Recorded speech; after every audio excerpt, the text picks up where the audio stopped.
আসসালামু আলাইকুম। সবাই কেমন আছেন? আলহামদুলিল্লাহ। দেখেন, এই আমি গ্রামের বাড়িতে কত সুন্দর সুন্দর করে তাজা মাছগুলো ধরছি।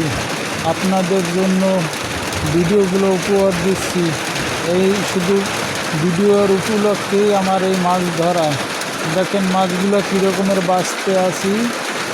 কাঁকড়াও আসছে, এই দেখেন। তারপর অনেক সুন্দর সুন্দর আমাদের দেশি মাছ।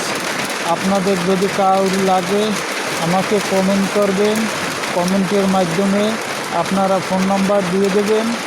আপনাদের মাছ লাগলে মাছ আপনাদের বাসায় পৌঁছে যাবে। দেখেন অসংখ্য সুন্দর সুন্দর তাজা মাছ, আপনাদের সবারই ভালো লাগবে। এই যে মাছগুলো বাঁচতে আছি, ওইটা হইলে বাইন মাছ, শিং মাছ। ওই যে ছোটো যে গাবলাটায় ওটা হইলে এইগুলো যে গুলশা মাছ। দেখছেন কত সুন্দর সুন্দর একবারে তাজা মাছ।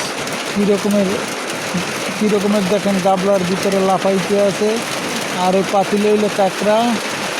আর এই যেটা নামায় পড়ছে ওইটা হইলে বাইন মাছ। শালায় থাকে না, পড়ে যায়। আগে মাছগুলো বাচ্চা লই, তারপর আপনারা দেখেন চিংড়ি মাছ আছে। যার যে মাছ লাগবে শুধু আমার কাছে কমেন্ট করে বলবেন যে দাদা ভাই এই মাছ লাগে, আপনাদের বাসায় অবশ্যই চলে যাবে। আমার মাছগুলো খেয়ে অসংখ্য স্বাদ পাবেন। একদম তাজা মাছ আমাদের গ্রামের বাড়িতে। সবাই ভালো থাকবেন, সুস্থ থাকবেন।